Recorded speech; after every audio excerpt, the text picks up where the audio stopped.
Hello everyone, welcome back to the Ratan Ayurveda. I am Ratan here to help you. तो NEET 2025 का exam हो चुका है, रिजल्ट्स आ चुके हैं। अब तुम लोग के माइंड में डाउट्स वगैरह चल रहे होंगे काउंसलिंग और कट ऑफ से रिलेटेड, कि काउंसलिंग वगैरह का सर क्या क्या प्रोसीजर वगैरह रहने वाला है और इसके साथ साथ कट ऑफ वगैरह क्या रहने वाली है। इस बात पे तुम लोग का दिमाग घूम रहा होगा कि सर कट ऑफ क्या रहने वाली है। तो मैं तुम लोग को एग्जैक्ट कट ऑफ बताने वाला हूँ इस वीडियो में। तो वीडियो को पूरा देखो और बने रहो। और इसके साथ साथ और भी बहुत सारे इंफॉर्मेटरी चीजें मैं बताने वाला हूँ कि काउंसलिंग वगैरह का प्रोसीजर वगैरह क्या रखना है, क्या क्या सावधानियां रखनी है। और इसके साथ साथ अगर एमबीबीएस वगैरह या बीडीएस नहीं मिल रहा है तो इसके अलावा आयुष कोर्सेज यानी कि बीएमएस, बीएचएमएस, बीयूएमएस, इन सारे कोर्सेज का भी कट ऑफ वगैरह कितना रहने वाला है। तो चलो without wasting any further time video को स्टार्ट करते हैं। आ जाओ। तो देखो, नीट 2025 का एग्जाम हो गया है, मैंने पहले ही बता दिया। अब इसके साथ साथ काउंसलिंग और कट ऑफ के बारे में बता देता हूँ थोड़ा बहुत। तो देखो, एक एमसीसी की काउंसलिंग होती है और एक आयुष काउंसलिंग होती है। दो अलग अलग काउंसलिंग होती है। हाँ, तुमने सही सुना, दो अलग अलग काउंसलिंग होती है। एमसीसी के अंतर्गत क्या होता है, तुम लोग का एमबीबीएस और बीडीएस की काउंसलिंग होती है। एमबीबीएस एंड बीडीएस की काउंसलिंग। तो जो भी सीट अलॉट होते हैं एमबीबीएस और बीडीएस के, तुम लोग को एमसीसी के थ्रू अलॉट होते हैं। इसके साथ साथ आयुष की अलग काउंसलिंग होती है। इसमें बीएमएस, बीयूएमएस, बीएसएमएस, बीएचएमएस ये सारे कोर्सेज आते हैं। तो दोनों की काउंसलिंग अलग अलग होती है। और इसका पैटर्न क्या रहने वाला है, तो देखो 15% जो सीट होती है वो ऑल इंडिया कोटा के थ्रू रिजर्व होती है। यानी कि कोई भी कॉलेज, कोई भी गवर्नमेंट कॉलेज है, तो उसमें जैसे अगर 100 सीट है तो 100 सीट में से जो 15 सीट होगी वो तुम्हें ऑल इंडिया के लिए रिजर्व रहेगी। यानी कि उसमें स्टेट के अलावा और सारे पूरे ऑल इंडिया से लोग पार्टिसिपेट कर सकते हैं इस 15 सीट के लिए। लेकिन स्टेट कोटा में क्या होता है, स्टेट कोटा में 85% सीट जो होती है वो स्टेट वालों के लिए रिजर्व रहती है। जैसे अगर किसी कॉलेज में 100 सीट है तो 85 जो सीट होगी वो उस पर्टिकुलर स्टेट की ही के ही बच्चे उस पे काउंसलिंग करा पाएंगे और एडमिशन ले पाएंगे। जैसे यूपी का कोई कॉलेज है, 100 सीट है उसके अंदर, तो 85 सीट पे यूपी के ही बच्चे होंगे और जो 15 सीट बची उस पे ऑल इंडिया कोटे के बच्चे अप्लाई कर पाएंगे और एडमिशन ले पाएंगे। तो ये प्रोसीजर रहने वाला है। और इसके साथ साथ तो देखो, राउंड्स वगैरह की बात करें तो दो टाइप के काउंसलिंग मैंने बता दी है। एक एमसीसी की अलग काउंसलिंग होती है और एक आयुष की अलग काउंसलिंग होती है। तो इन एमसीसी में भी और आयुष में भी अलग अलग राउंड्स होते हैं। मोस्ट ऑफ द टाइम जो होती है वो एमसीसी की जो काउंसलिंग होती है वो पहले स्टार्ट हो जाती है और उसके बाद से आयुष की काउंसलिंग स्टार्ट होती है। तो राउंड्स वगैरह कितने होते हैं, तो देखो प्रॉपर अगर बोला जाए तो देखो 3 राउंड के अप्रोक्स होते हैं, राउंड 1, राउंड 2, राउंड 3। तो ये 3 राउंड हो गया। इसके अलावा भी अदर राउंड होते हैं कभी कभी, जैसे मॉपअप या थर्ड राउंड इसको बोल देते हैं। और इसके अलावा जो होता है स्ट्रे वैकेंसी राउंड होता है, उसके बाद से स्पेशल स्ट्रे वैकेंसी राउंड भी हो जाता है। अगर कभी कभी बहुत सारे सीट बच जाते हैं, कैसे सीट बचते हैं उसका थोड़ा सिनेरियो अलग रहता है। जैसे किसी को फर्स्ट या सेकेंड राउंड में बीडीएस की सीट अलॉट हो गई, अब उसे एमबीबीएस की तरफ शिफ्ट होना है। जैसे एमबीबीएस में कोई सीट खाली रह गई और बीडीएस वाले को एमबीबीएस मिल गया राउंड थर्ड में, तो वो क्या करेगा, एक सीट खाली हो जाती है। तो उसके चक्कर में जो है वो अलग अलग राउंड्स चलाए जाते हैं। स्ट्रे वैकेंसी राउंड होता है, कभी कभी स्पेशल स्ट्रे वैकेंसी राउंड होता है जिसके थ्रू एडमिशन लिया जाता है। तो ये तुम लोग का प्रोसेस टोटल हो गया काउंसलिंग का।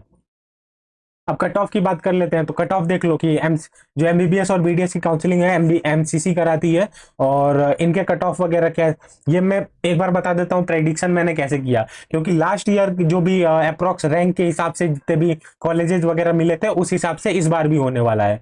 जैसे जनरल को अप्रोक्स 25,000 के अप्रोक्स में कॉलेज मिल गया था, तो इस बार भी थोड़ा बहुत 500 से 1000 का फर्क आएगा, ऊपर नीचे हो सकता है। लेकिन अप्रोक्स अगर तुम लोग के 25,000 तक रैंक है, अगर जनरल कैटेगरी के हो, तो मान के चलो कि एमबीबीएस मिल सकता है तुम्हें। ईडब्ल्यूएस में क्या है, 28,836 पे लास्ट मिला था लास्ट ईयर। ओबीसी में क्या है, 25,212 पे मिल गया था एमबीबीएस की सीट। एससी में 1,39,193 पे, एसटी में 1,68,888 पे। और इसके साथ साथ बीडीएस की बात कर ले तो जनरल का जो मिला था लास्ट रैंक थी वो 1,47,599। ईडब्ल्यूएस में ये थोड़ा सा एक्सटेंड हो गया और कितना हो गया, 5,29,202।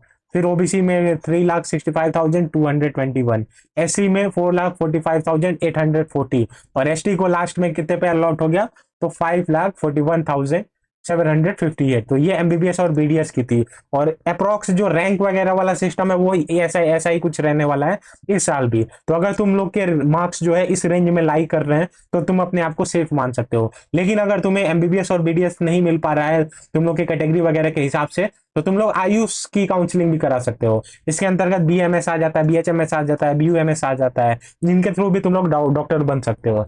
तो मैं बता देना चाहता हूँ MBBS is not the only option that you have. और भी बहुत सारे कोर्सेज वगैरह हैं, तुम लोग ऑप्ट कर सकते हो अपने मार्क्स के हिसाब से, अपने रैंक के हिसाब से। तो देखो एक बार बीएमएस का कट ऑफ देख लेते हैं। तो देखो आने पहले क्या होता था कि बीडीएस को लोग प्रायोरिटी देते थे बीएमएस के ऊपर, लेकिन पिछले कुछ सालों से ये ट्रेंड बदल गया है और बीएमएस जो है वो ऊपर की तरफ आ रहा है। तो लोग बीडीएस के ऊपर जो है वो बीएमएस को ऑप्ट कर रहे हैं। तो कट ऑफ देख लो एक बार कितना है।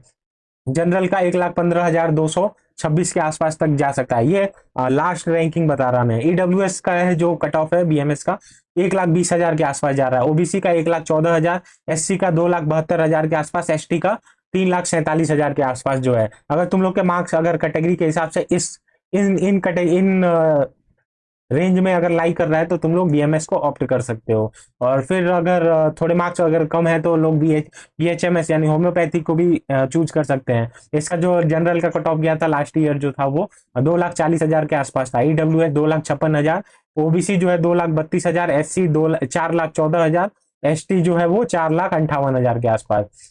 बीयूएमएस का जो कोर्स है उसकी कट ऑफ जो बता देता हूँ।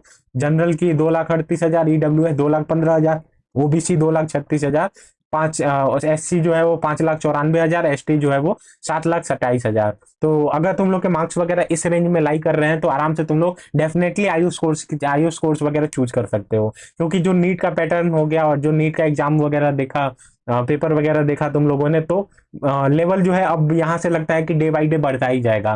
तो अगर तुम लोग को अपनी मेंटल पीस वगैरह अगर चाहिए तो फिर तुम लोग चाहो तो एमसीसी के अलावा जो है वो आयुष की काउंसलिंग में भी पार्टिसिपेट कर सकते हो। और कट ऑफ वगैरह मैंने सारी बता ही दी है। और अगर तुम लोग को इसका पीडीएफ चाहिए तो टेलीग्राम चैनल का लिंक डिस्क्रिप्शन में दे दूंगा, वहां से ज्वाइन कर लेना। और तुम लोग को कोई भी क्वेरी आए, वन सेकेंड मैं बोल रहा हूँ, कोई भी क्वेरी आए तो कमेंट कर लो। अगर शॉर्ट में है तो मैं रिप्लाई कर दूंगा, नहीं तो अगर कोई भी दिक्कत आए, अगर कोई भी परेशानी आए तो इंस्टाग्राम हैंडल दे दिया है कॉर्नर पे, इंस्टाग्राम पे जाओ, मुझे फॉलो करो और कोई भी मैसेज है, कोई भी क्वेरी वगैरह है, कोई भी डाउट्स वगैरह है तो पूछ सकते हो। क्योंकि मैं भी बीएमएस सेकेंड ईयर स्टूडेंट हूँ अभी, तो फिर मैं तुम लोग को अच्छे से इनसाइडर जानकारी दे पाऊंगा, अच्छे से गाइड कर पाऊंगा। और बाकी ठीक है, फिर मिलते हैं नेक्स्ट वीडियो में, तब तक के लिए जय हिंद।